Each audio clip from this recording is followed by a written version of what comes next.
Em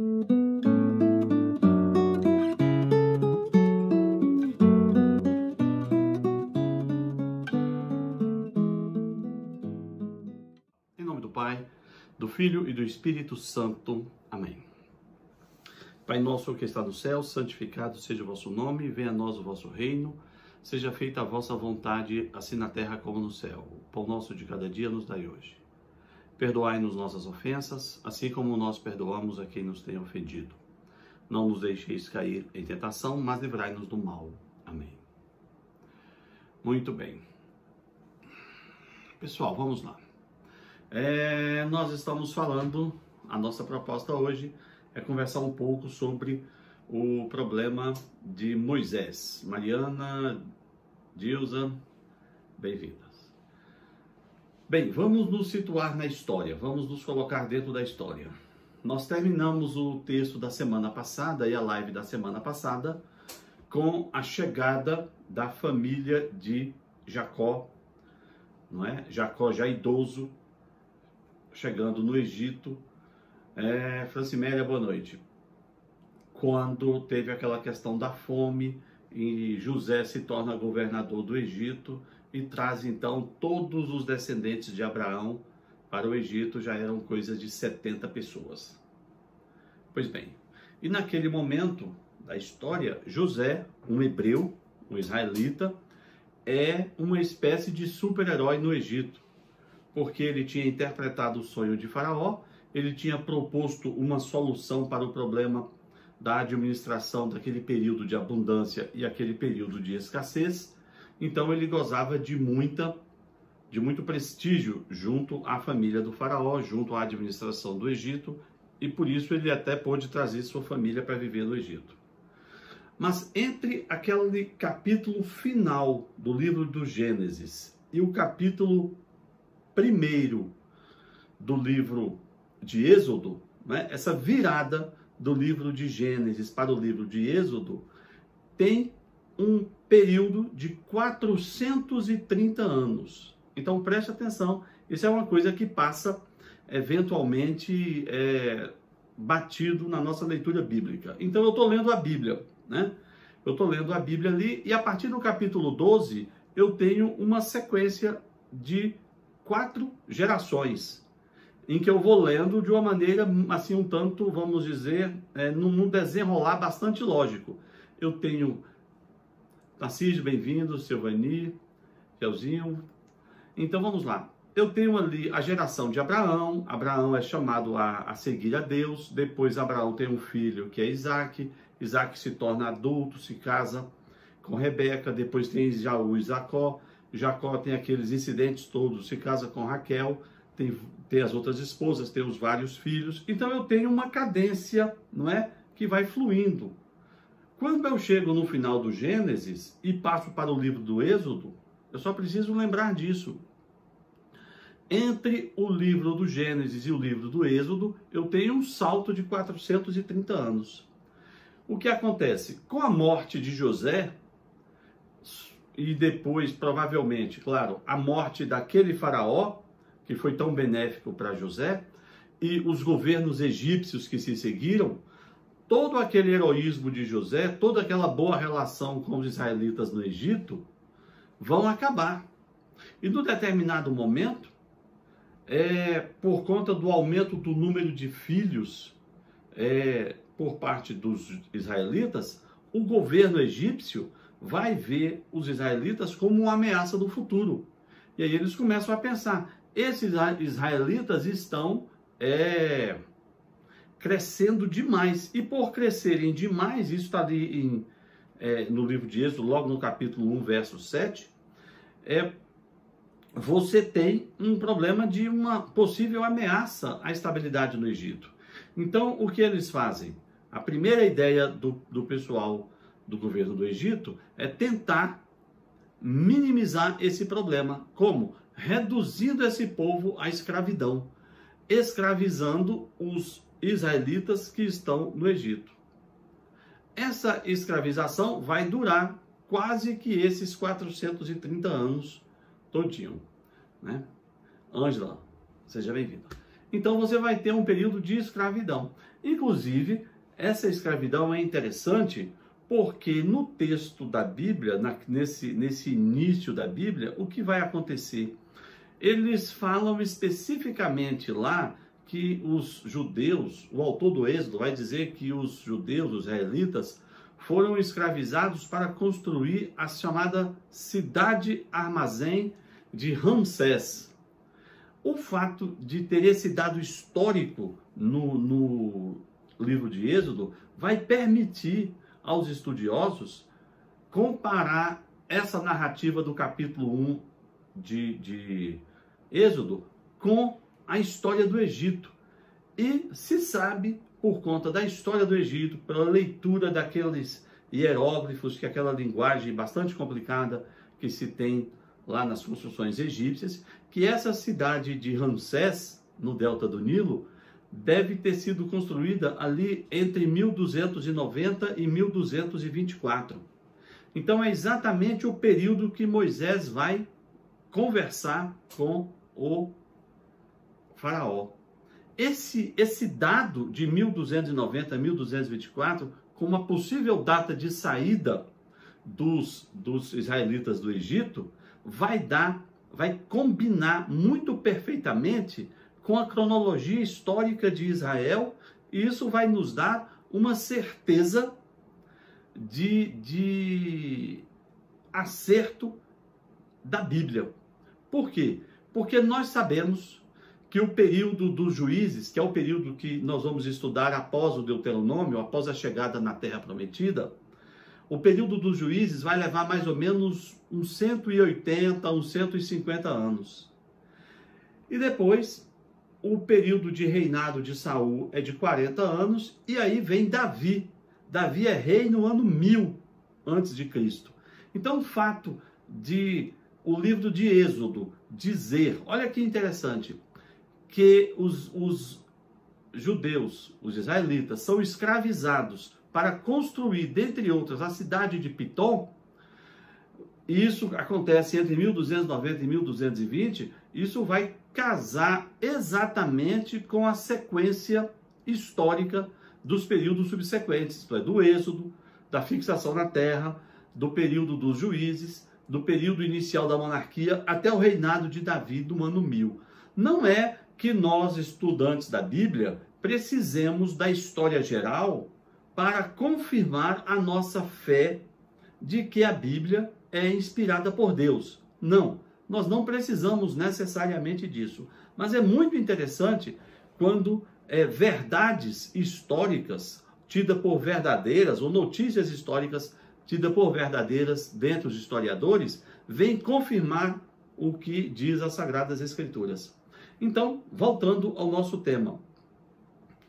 Então, nós temos um período de 430 anos, mais ou menos, entre a chegada da família de Jacó no Egito e o nascimento de Moisés. Os egípcios, diante desse crescimento populacional dos judeus, primeiro reduz os judeus à condição de escravos. Eram hóspedes, né? Era um povo estrangeiro que vivia dentro do Egito, sob os auspícios do governo egípcio, e agora passa a condição de escravo. Não é? E como eles continuam crescendo, apesar da escravidão, surge aquela ideia de se matar os filhos do sexo masculino. Não é? Claro que há uma linguagem ali um tanto poética, não é? De que o faraó teria dito às duas parteiras do Egito para que elas matassem as crianças do sexo masculino.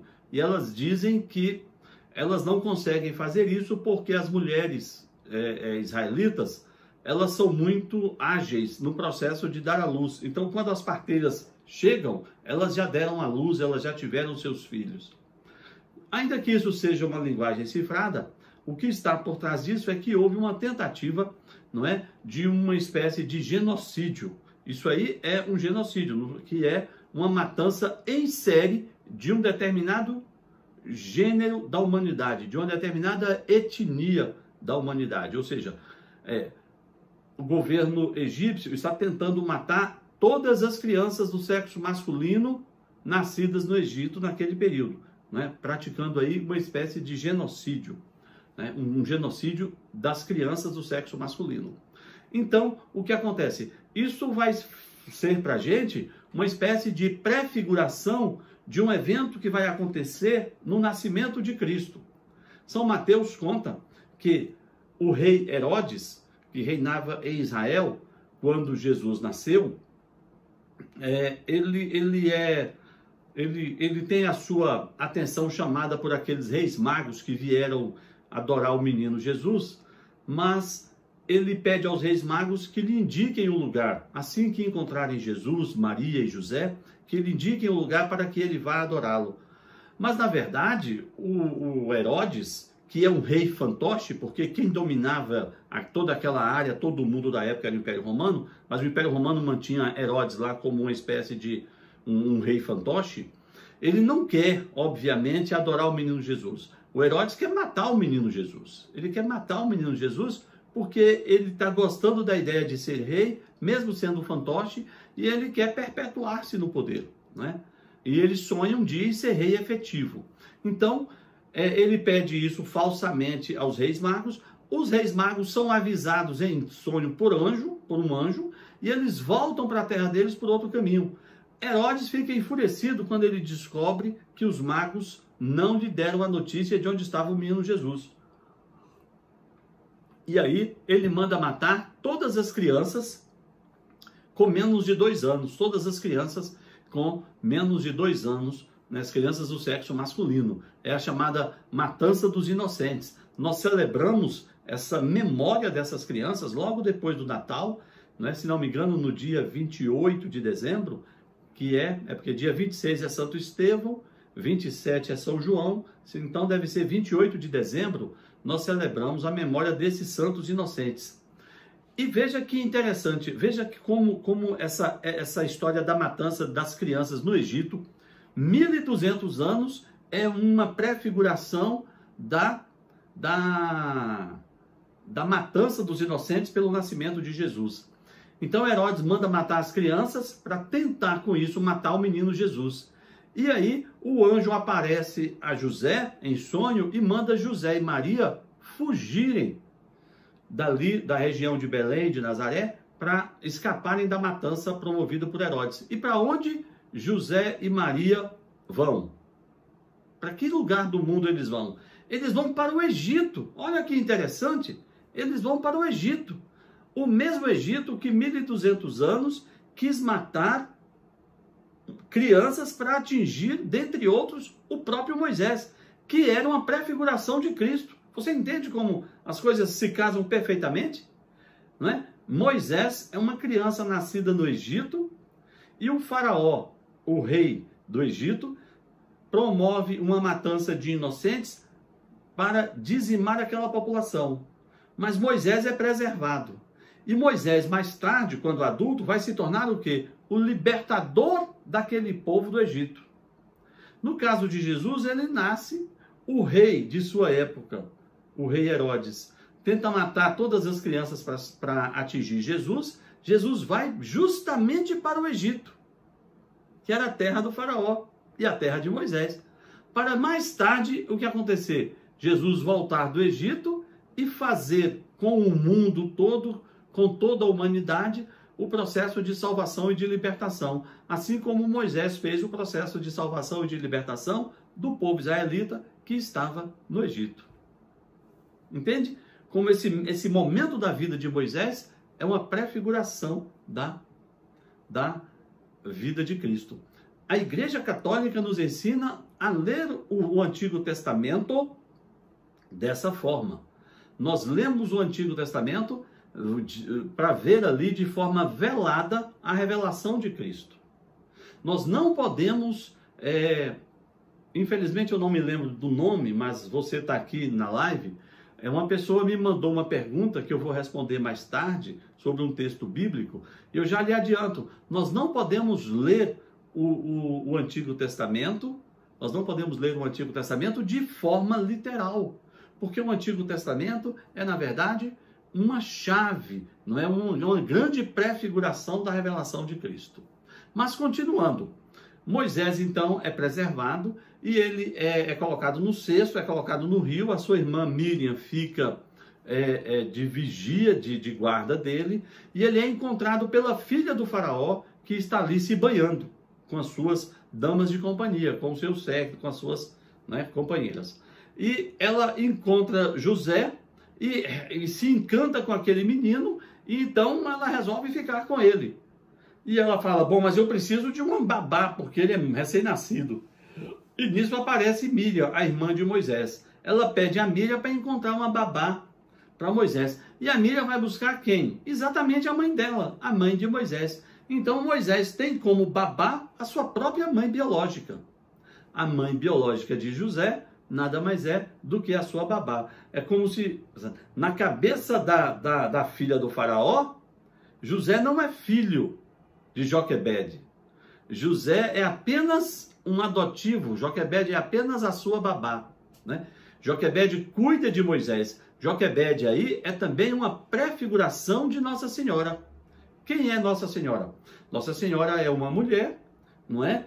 Que, obviamente, uma mulher normal, uma mulher do tempo, do seu tempo, de sua época, de sua história, e é escolhida por Deus para ser a mãe de Jesus, para cuidar de Jesus, para ser muito mais do que uma babá, mas para ser a mãe. É óbvio que Jesus, como verbo eterno, como Deus eterno, ele pré-existe a Maria. Mas quando ele assume a natureza humana e vai nascer no mundo como homem, ele nasce de Maria. E Maria, efetivamente, é a sua mãe que vai cuidar dele até que ele esteja apto a iniciar sua atividade pública, assim como Joquebede cuida inicialmente do seu filho Moisés, que mais tarde vai salvar o povo de Israel. Então, novamente, aí a relação de Joquebede e de Moisés, mãe e filho, numa prefiguração da relação Maria e Jesus, mãe e filho.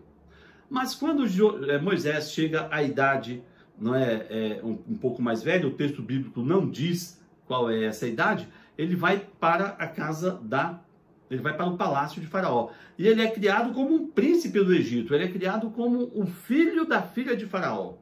Ele, obviamente, não é herdeiro do trono, mas ele é uma pessoa da nobreza. E ele recebe, obviamente, e muito provavelmente, uma educação egípcia e uma educação esmerada. Mas é curioso porque o José sabe da sua origem, ele sabe da sua nacionalidade, ele se sabe israelita.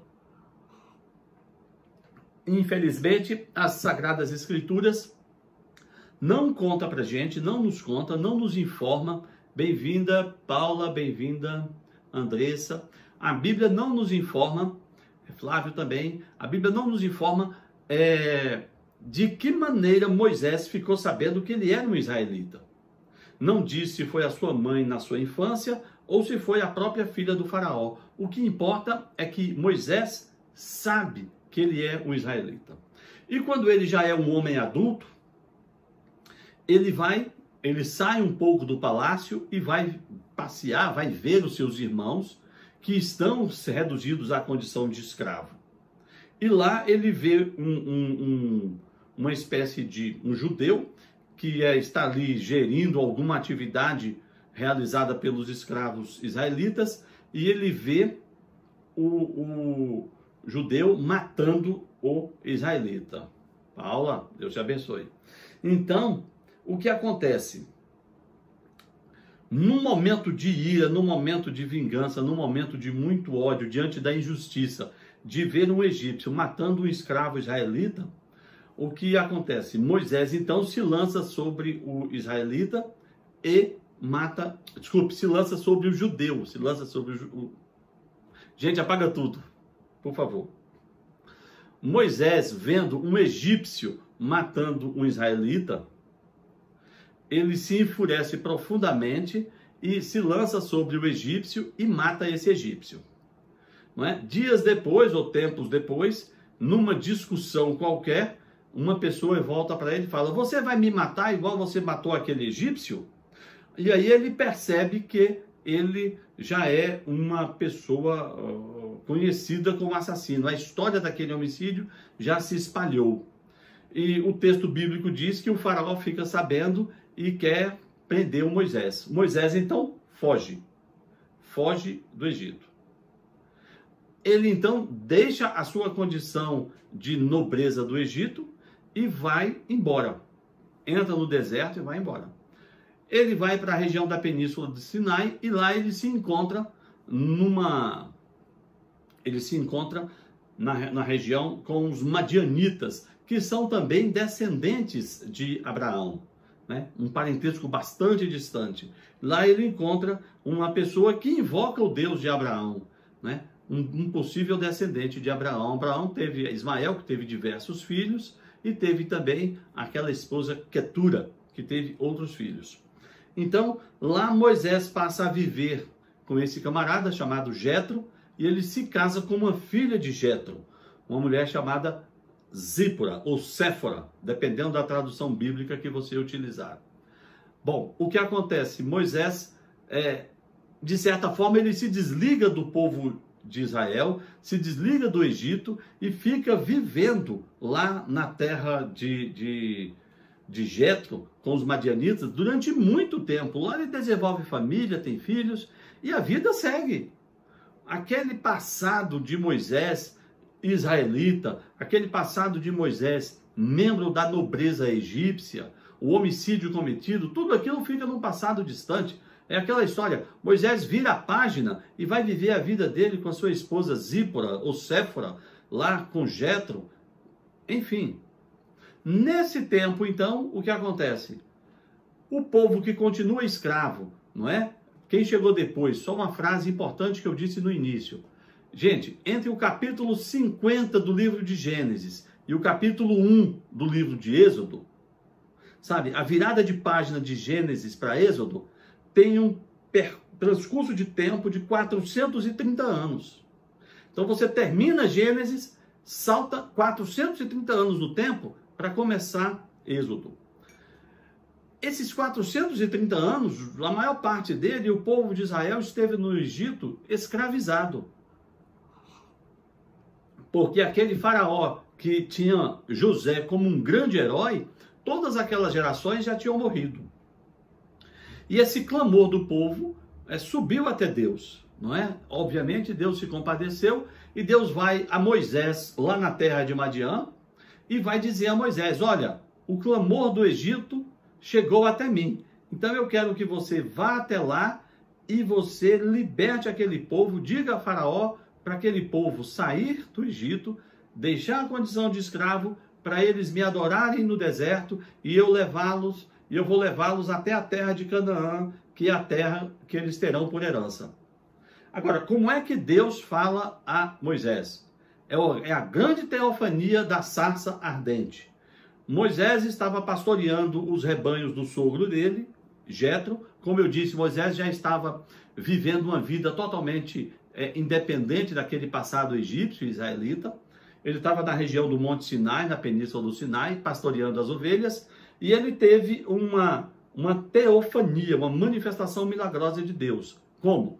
Um grande arbusto, uma sarça, que estava queimando, porém essa sarça queimava, mas não se consumia. Ou seja, você tem um arbusto grande, quase que uma árvore, pegando fogo, mas por mais que ela queime durante algumas horas, ela não se consome, né? Uma situação absolutamente anormal, uma situação milagrosa, uma situação que não se explica de maneira clara, não é? Então, o que Moisés interpretou? Ele interpretou que aquilo era uma manifestação divina. E ele se aproximou da sarça para ver o que acontecia, como é que uma planta se queima e não se consome. E Deus falou com ele da sarça. Moisés, tira a sandália dos teus pés, porque o lugar em que você pisa é terra santa. Isso é um momento importante na vida de Moisés. Tire a sandália dos seus pés, porque o lugar em que você está pisando é terra santa. Eu sou o Deus de Abraão, Isaque e Jacó, o Deus dos teus pais. O clamor do Egito chegou até mim, o clamor de Israel, sofrendo no Egito como escravo, chegou até mim, e eu quero que você vá lá libertá-los. Essa é a teofania. Moisés, então, vai ao Egito. Agora, veja, Moisés tergiversa. Moisés discute com Deus. Moisés de certa forma, ele quer fugir desse encargo. Ele não quer ser o herói. Ele vai dizer, olha, quem sou eu? Eu não sei nem falar. Algumas traduções dizem que Moisés vai dizer assim, eu sou gago, eu não sei falar. E Deus vai dizer o seguinte, eu vou falar por você, você vai levar o seu irmão Arão, eu vou lhe dar um sinal. Enfim, Deus promete a ele operar sinais para impressionar o faraó egípcio. E ele fica também com medo, porque Deus se revela a ele dizendo, eu sou o Deus de Abraão, Isaque e Jacó, eu sou o Deus de seus pais. E Moisés sabe que ele vai diante de um soberano, de um país poderoso, que obviamente não vai lhe respeitar e não vai reconhecer esse Deus. Então Moisés pergunta, eu vou em nome de quem? Eu vou anunciar quem? Qual Deus que eu vou falar? Qual é o seu nome para que eu possa anunciar ao faraó? A gente tem de ler essa parte pensando numa coisa. Moisés foi criado no Egito, que era um país, um povo politeísta, né? Os egípcios tinham dezenas de deuses, a começar pelo famoso deus Ra, que era o sol, a lua, as estrelas, alguns animais. Então Moisés está preocupado. Qual Deus é você para que eu anuncie que eu estou indo em seu nome? E o que é que Deus diz a Moisés? Deus diz, diga que eu sou. Gente, esse é um dos textos mais poderosos das Escrituras Sagradas. Eu sou o que sou. Então, você vai dizer ao faraó que eu sou te enviou. Como é que eu entendo essa expressão? Como é que eu vou chegar lá e dizer, olha, eu sou me mandou? Vamos pensar um pouco nisso. O que Deus está querendo dizer a Moisés? Deus está querendo dizer a Moisés o seguinte, Moisés, meu filho, eu sou tão poderoso, tão grande, tão fantástico, tão completo, tão perfeito, tão santo, que não é possível me definir. Não é possível me dar um nome. Não é possível me colocar dentro de um esquema do conhecimento humano. Então veja que interessante. Quando você dá nome a um objeto, se eu digo para você aqui, o que é isso aqui? Você vai dizer, é um caneco, é uma xícara, é um copo.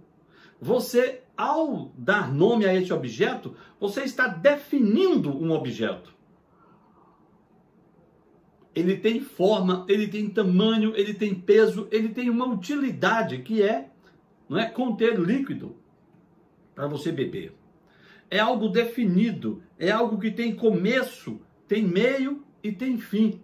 Essa caneca foi feita, eu a comprei, ela me tem uma utilidade. Se amanhã ela quebrar uma alça, a alça se quebrar, eu vou jogá-la fora porque ela não tem mais para mim utilidade. Isto é um objeto definido. E Deus quer dizer para Moisés o quê? Que ele não pode ser definido. Ele não tem um círculo de definição. Ele é tudo em todos. Todas as coisas que existem, como vai dizer São João, subsiste em Deus, no Verbo Divino. Então não é possível definir a Deus como se define uma pessoa, como se define um objeto. Então, é nessa grandeza que Moisés vai anunciar ao faraó. Eu sou. Aí você vai me dizer uma coisa, viu, Paula? Obrigado por suas palavras, Paula. Mas eu vou me lembrar de outro eu sou, Paula.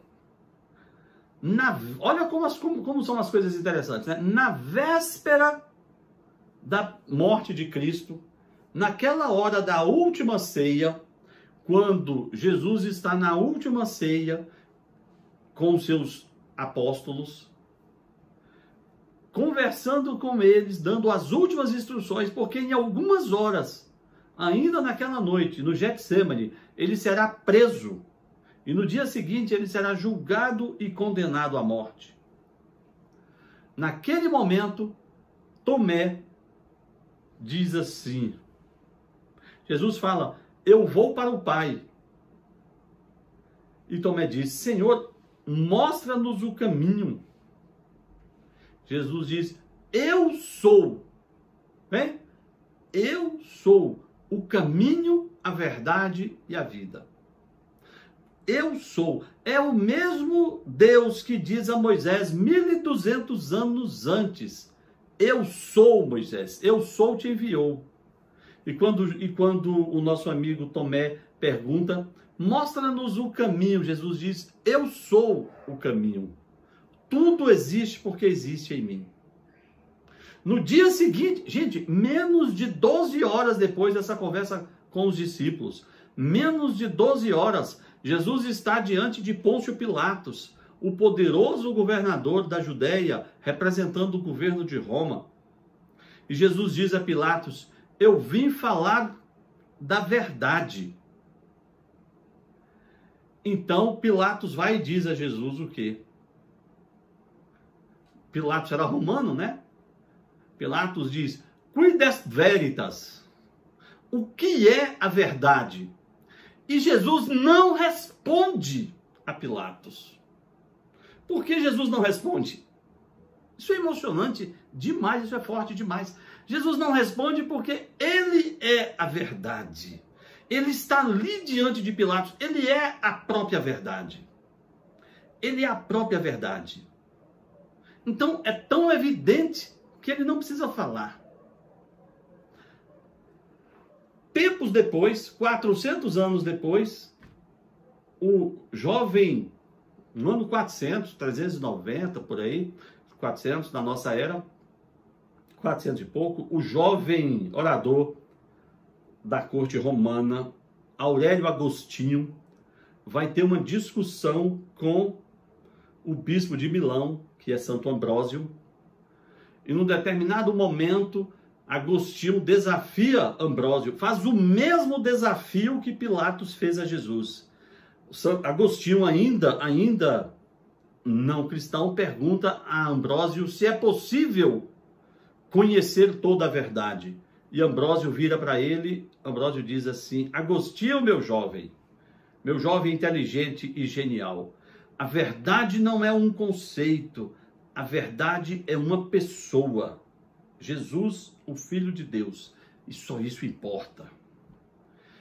E é essa discussão, a verdade é uma pessoa, que vai levar mais tarde Agostinho a se converter e a se tornar um dos homens mais brilhantes de toda a história da humanidade. Mas vamos voltar a Moisés. É porque o eu sou é uma coisa muito poderosa.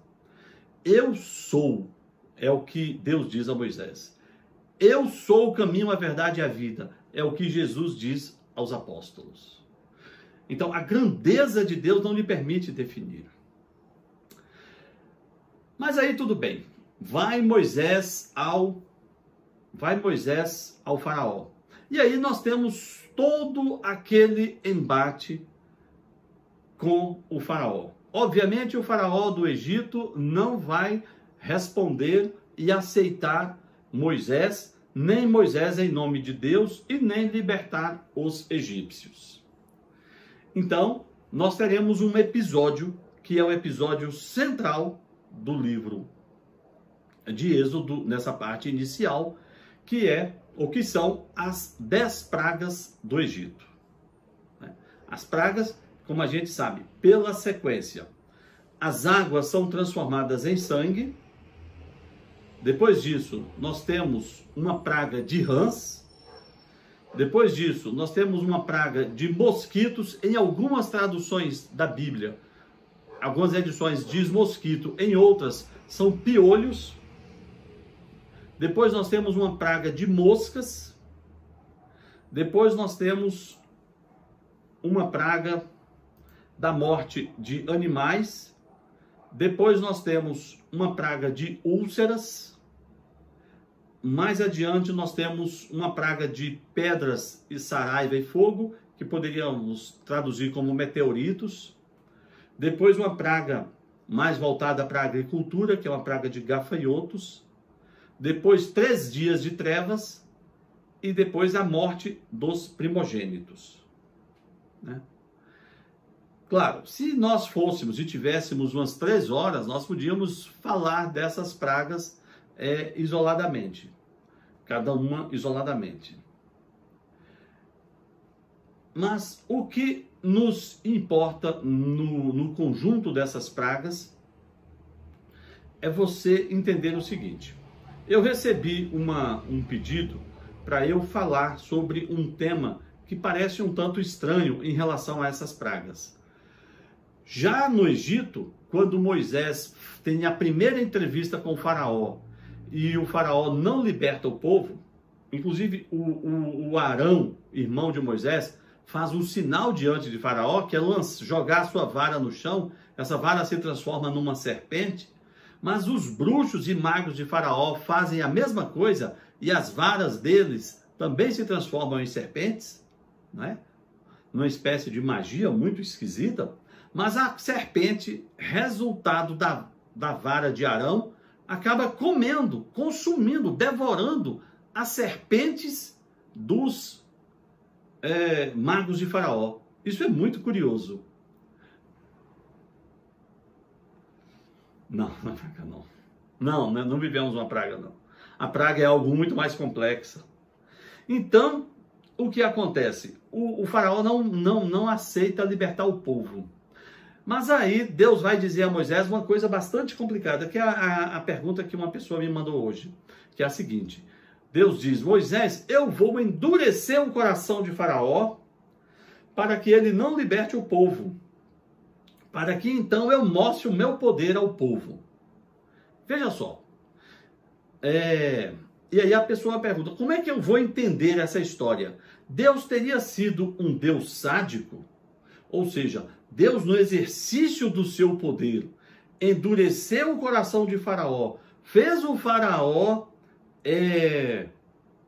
não libertar o povo, para poder castigar o Egito com as 10 pragas, para então mostrar o seu poder, o seu grande poder ao povo egípcio, e assim libertar o povo.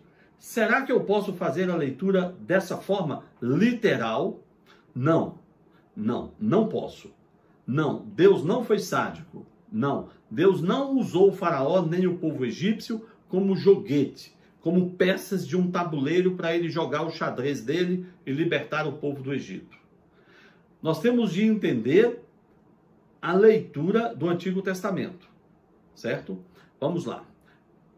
Em primeiro lugar, é preciso entender que o evento que acontece ali, o faraó e o Moisés, algo mais ou menos 1250, 1290 a.C., só foi escrito, aqueles livros do Pentateuco, só foram escritos a partir do século IX. Ou seja, só foram escritos mais de 400 anos depois de Moisés. Certo? Então, você tem um evento que se passa no século XII a.C.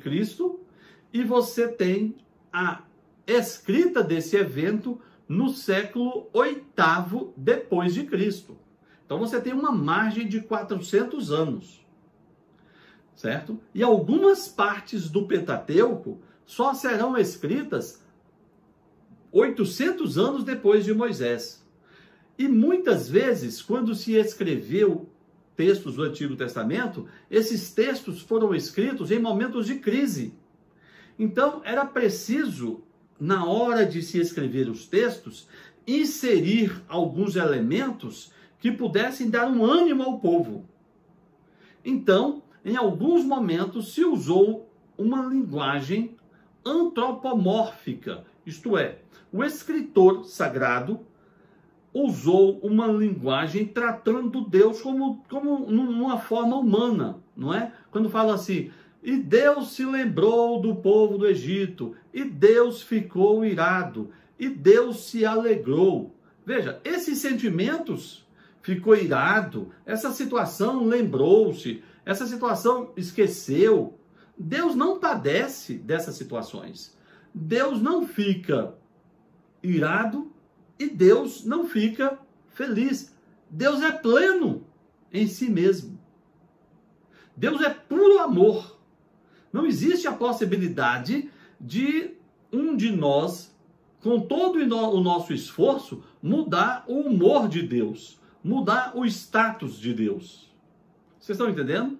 Então é um antropomorfismo, isto é uma forma de eu descrever Deus com características humanas, antropos, morfos, né? Uma forma humana de descrever a Deus para as pessoas compreenderem, não é, como a situação, os eventos aconteceram. Outra situação para você entender é você entender uma coisa. Deus é onisciente e Deus não está preso ao tempo. Deus não está preso ao tempo. Então, quando Deus fala com Moisés, Moisés, presta atenção, gente, Moisés vai lá e fala para o faraó que é para libertar o meu povo. Deus já sabia que o faraó iria dizer não.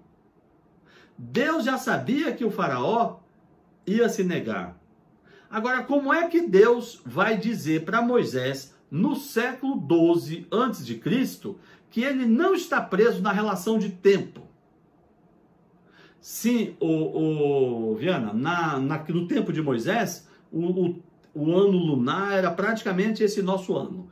Só não era o ano, vamos dizer, contado pelo sol, como a gente conta hoje, né? Mas era o ano lunar. Então, praticamente 360 dias. Eram anos de 360 dias. Tá certo?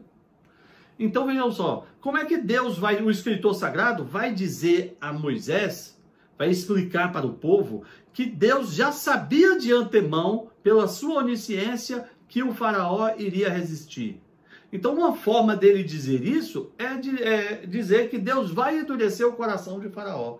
Então, na verdade, nós estamos tratando apenas de uma forma de linguagem para que o povo entenda como se deu essa relação. Mas, confiando no que nos diz a igreja, de que Deus é puro amor e de que Deus é justo, o Faraó teve, em todas as discussões com Moisés, a liberdade, o arbítrio puro de fazer o povo ser libertado ou não. Ele deixou de libertar o povo e sofreu a pressão das 10 pragas pela sua própria dureza. Não é que Deus o mudou para depois Deus o castigá-lo, porque isso seria uma contradição, seria Deus sendo injusto. Certo? Seria Deus sendo justo. Então essa é a explicação para aquela expressão de que Deus endureceu o coração de Faraó. Bom, o que se conclui no final é que na última praga, que é a matança dos inocentes, a morte dos inocentes, não, desculpe, a morte dos primogênitos, o faraó resolve então libertar o povo do Egito. E nesse momento, antes dessa 10ª praga, que é a matança dos inocentes, Moisés, por ordem de Deus, determina aos judeus que naquela noite, na noite em que vai ocorrer a 10ª praga, que é a matança dos primogênitos, Deus manda que cada família pegue um cordeiro de 1 ano, mate esse cordeiro, pegue o seu sangue e passe nos umbrais, na entrada da casa, e asse esse cordeiro ao fogo e coma esse cordeiro. O cordeiro deve ser de 1 ano, macho e sem defeito. Então, todos os israelitas mataram um cordeiro. Quando a família era muito pequena, juntavam-se as famílias. O sangue era aspergido na entrada da casa, assaram ao fogo e comeram naquela noite. E naquela mesma noite ocorre a morte dos primogênitos. E em todas as casas onde havia um sangue na entrada da casa, marcando aquela casa, sangue do cordeiro que estava sendo comido, não houve a morte dos inocentes.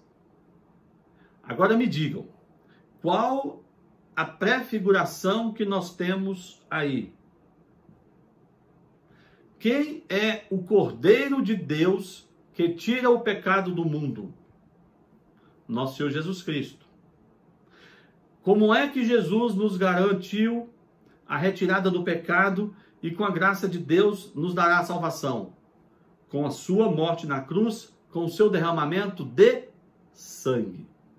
O sangue do cordeiro que os israelitas passaram na porta de suas casas para que os seus primogênitos não morressem. É a prefiguração do sangue de Cristo, que é passado na cruz, que é derramado na cruz, que é onde nós estamos.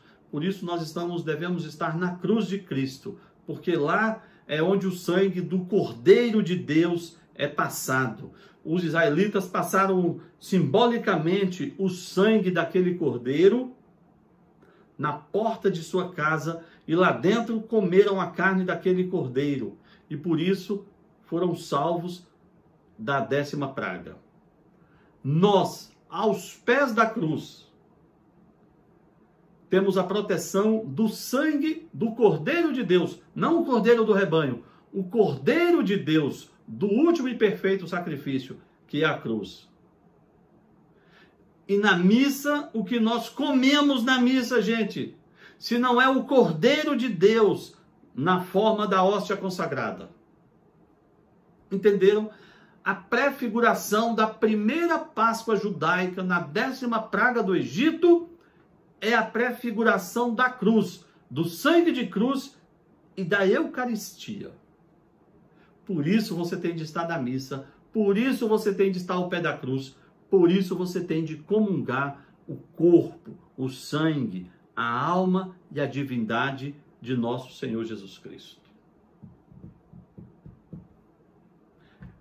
Eu fico, perdão pelo meu momento de sensação, eu fico completamente embasbacado com a beleza, a precisão, a organicidade da história do cristianismo, da doutrina católica, desses elementos simbólicos do Antigo Testamento que se casam com uma perfeição absoluta, como prefigurações da salvação em Cristo. É impressionante. Não existe forma de você não ficar, vamos dizer assim, completamente extasiado com toda essa beleza que é a doutrina católica, essa grande organização, não é, de informações que está ao nosso alcance, que a gente não pode perder. Os hebreus, os judeus no Egito, os israelitas, eles comem aquele cordeiro, o seu sangue marcou as portas, eles têm os seus primogênitos preservados. E naquela mesma noite, o faraó diz: saiam daqui, vocês não são mais escravos. Na mesma noite em que eles comem o cordeiro pascal, na mesma noite eles são liberados da condição de escravos. E essa libertação da condição de escravos, ela aponta também, ela é também uma prefiguração da nossa conversão. Sabe aquele momento em que você decidiu: não, eu não quero mais viver no mundo, eu quero ser católico, eu quero estar na igreja, eu quero estar na missa, eu quero ter uma relação com Deus. Isso é a saída do Egito. É você deixando de ser um escravo do mundo, um escravo de suas paixões, um escravo dos vícios deste mundo e entrando no deserto mesmo, no deserto da vida, mas no deserto de liberdade e não na fartura de escravidão do Egito. O Egito, na terra de Gósen, a terra de Gósen é naquela região do delta do rio Nilo, é uma região totalmente irrigada, nem lembra aquele Egito árido, nem lembra aquele Egito seco, não. A terra de Gósen é o delta do Egito, do rio Nilo. É uma terra fertilíssima.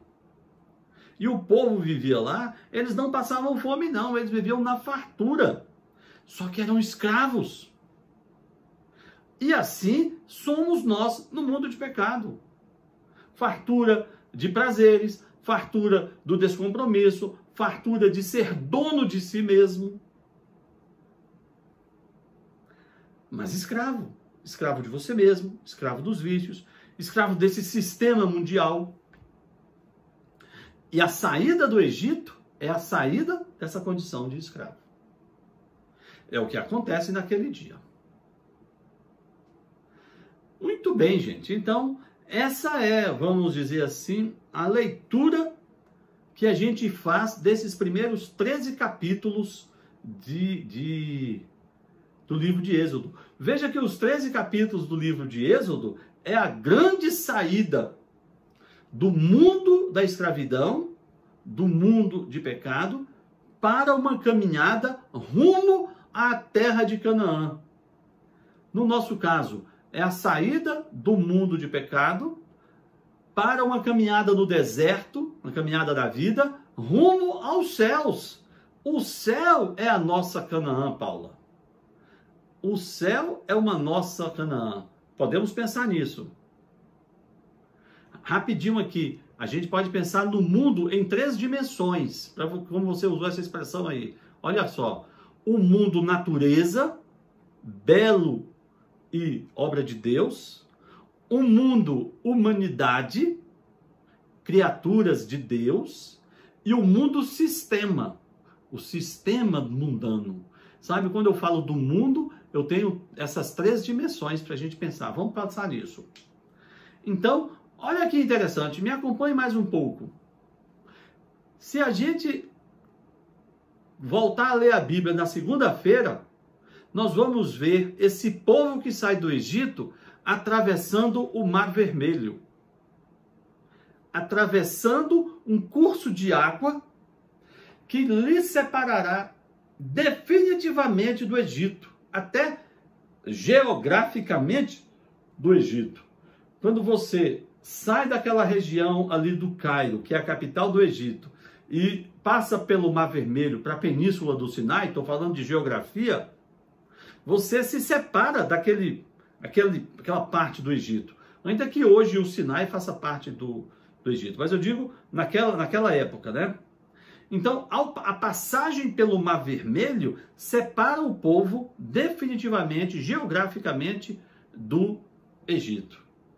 E o que é o Mar Vermelho? O que é a água? Nesse caso, a passagem pela água é o nosso batismo. Aquele povo passa pela água do Mar Vermelho num prenúncio, numa prefiguração do batismo, tornando-se o povo da promessa para a terra de Canaã. Por isso você sai do mundo de pecado e passa pela igreja e entra na igreja por meio do batismo. Então, gente, nós vamos pegar essa parte na próxima semana. Eu vou verificar com calma o texto exato que nós vamos ler, a partir do capítulo 14, eu vou ver se nós vamos até o 25, 26, tá certo? Então é isso. Eu agradeço muito a presença de todos vocês. Deixa eu só me organizar aqui, senão cai da cadeira. E queria dizer o seguinte, já vencemos o livro de Êxodo, já estamos no livro, vencemos o livro de Gênesis, perdão, já estamos chegando na semana que vem na metade do livro de Êxodo, e eu espero que você esteja lendo a Bíblia, esteja lendo o Catecismo, e vamos intensificar o nosso projeto. Eu gostaria de dizer que eu vou postar hoje a 4ª formação sobre o sacramento do matrimônio, e vai faltar apenas o sacramento da ordem. Olha só, gente, eu coloquei 14 vídeos sobre sacramentos no nosso site. Com todo respeito e com muita modéstia, eu digo, eu tenho uma formação lá fora do comum à sua disposição. Vou voltar a gravar mais essa semana e colocar mais informações e mais formação para você. Tá certo? Muito obrigado pela participação de vocês. Gostei muito da ideia, gostei muito da live de hoje, tá certo? Paula, eu vou atentar para a sua sugestão do mundo na forma de 3 sistemas, para a gente pensar numa live extraordinária um dia desses. Tá bom, gente? Então, rezem por mim, rezem por todos nós. E uma coisa importante. Nós estamos falando muito da ideia de ler, de estudar a Bíblia, história da igreja, sacramentos, temas de teologia, mas eu gostaria de dizer uma coisa para vocês também. A vida católica não é somente conhecimento. Tá certo? O conhecimento é muito bom, a vida católica é muito a oração. Eu gostaria de marcar um dia com vocês para a gente fazer uma live sobre a oração mais comum, mais praticada da Igreja Católica, que é o Terço Mariano, tá certo? Isso eu vou marcar para a gente fazer uma live específica sobre esse assunto, tá bem? Então fiquem com Deus e até a próxima, tá certo? E vamos rezar. Quem reza se salva, tá bem? Um grande abraço a todos vocês.